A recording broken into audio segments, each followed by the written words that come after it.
You're walking through tall grass 100,000 years ago. The sun is going down. The light is fading. Everything around you is turning orange, then gray, then almost black. And suddenly you hear something move behind you. You stop. You turn slowly. And between the grass you see two yellow eyes staring back at you. Not a normal lion, a cave lion. Bigger than any lion alive today. Hundreds of pounds of muscle, claws, teeth, and silent killing power. And it is looking directly at you. You have no gun, no metal knife, no flashlight, no walls, no emergency button. Maybe you have a rough wooden stick. Maybe you don't even have that. Your teeth are flat, your nails are useless. You can't outrun it, you can't outclimb it, you can't fight it. So how are you still here? How did your ancestors survive when everything on Earth was built to kill them? Let's start with what was actually hunting us. In 1924, Raymond Dart discovered a skull in South Africa that changed everything. It belonged to a child, an early human ancestor about 3 years old, and punctured through the eye sockets were two holes perfectly spaced to match the canine teeth of a leopard. This child was prey, not a tragic accident prey. For millions of years, humans weren't hunters. We were hunted. And the predators we faced weren't just dangerous. They were apex killers that had spent millions of years evolving to hunt large mammals. Starting with the saber-toothed cat, Smilodon fatalis, 11-inch canines, 600 pounds, built like a tank, with a bite designed to puncture the throats of bison and camels. It didn't chase, it ambushed. It waited in tall grass or near water sources and exploded out at 30 miles per hour. One bite to the neck and you were done. And it wasn't alone. The short-faced bear, Arctodus simus, the largest mammalian land predator in North America, 12 feet tall when standing, 2,000 pounds, long legs built for endurance running. Most bears today are opportunistic. The short-faced bear was a hypercarnivore. It ate meat, only meat, and it could run 40 miles per hour. If it saw you, you were already dead. Then there were the cave hyenas, larger and stronger than modern hyenas, with a bite force strong enough to crush bones. They hunted in packs of 20 or more, coordinated, relentless, and they hunted at night when early humans could barely see. Dire wolves ran in packs of 30. Cave lions were 25% larger than African lions and hunted in groups. Giant cheetahs, scimitar cats, terror birds. Everywhere humans went, something was trying to eat us. And here's the thing, we had nothing. A chimpanzee, our closest relative, is 3 times stronger than an adult human. Chimps have fangs. They can climb 30 feet in seconds and they still get killed by leopards regularly. We were slower than chimps, weaker than chimps. We couldn't see well in the dark. We couldn't smell predators from a distance. Our hearing was mediocre. We were upright, which made us visible from far away. And our babies screamed constantly and couldn't even walk for a year. By every biological measure, we should have been extinct. But we're not. They are. Every single predator I just listed is gone. And we're here. So what happened? The first weapon was fire.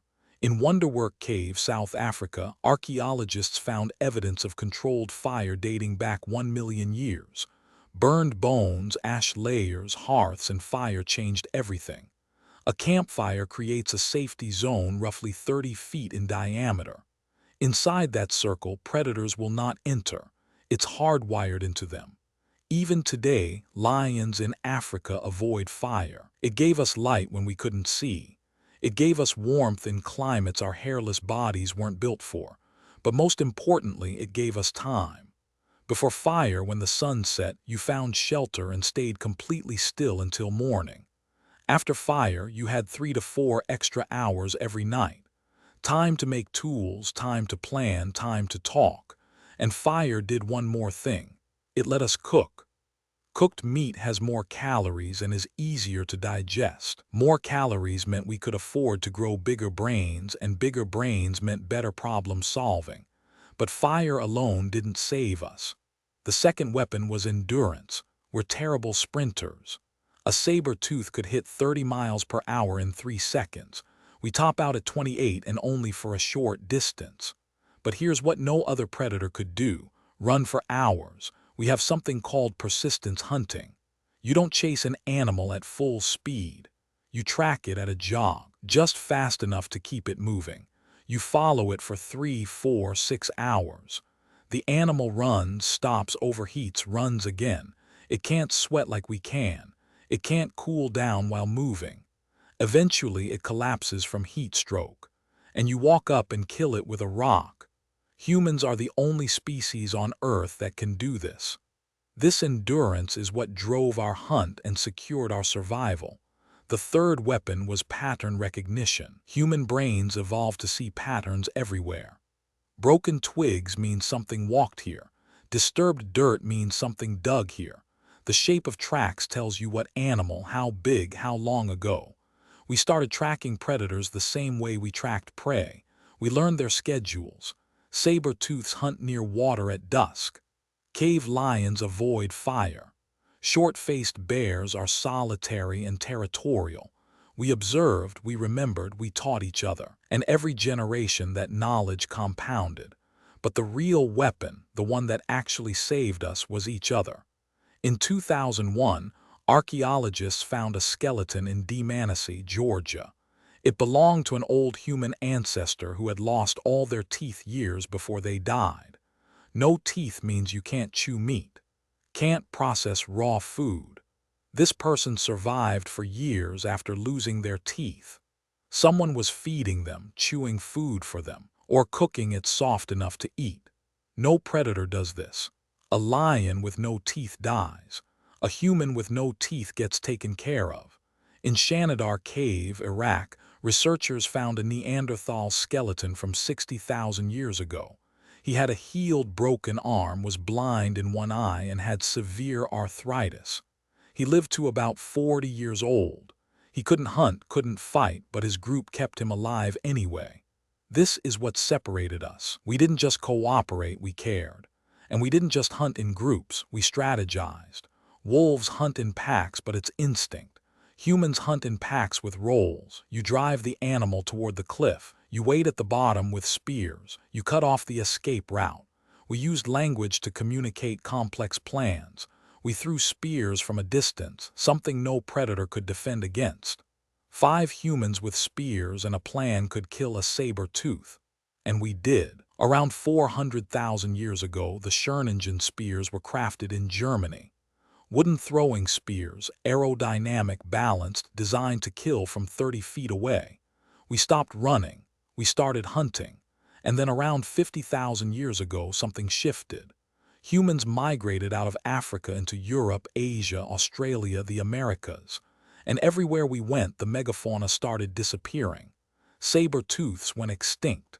Cave lions, short-faced bears, woolly mammoths, giant sloths, terror birds, all gone. There's debate about how much humans contributed versus climate change. But the pattern is undeniable. Every continent we reached, the large predators vanished within a few thousand years. We didn't just survive them. We outlasted them, outthought them, eliminated them. Because here's the truth. Evolution gave every predator one advantage: speed, strength, venom, camouflage. But evolution gave humans adaptability.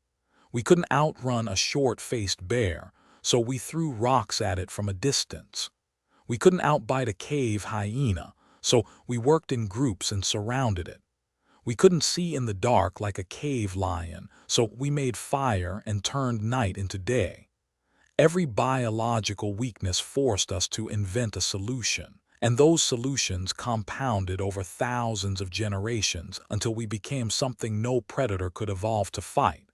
For 2 million years we were prey. We hid in trees. We ran from shadows. We lost children to leopards and couldn't do anything but grieve. But we had one thing no predator had. We could learn from our mistakes and teach the next generation not to make them.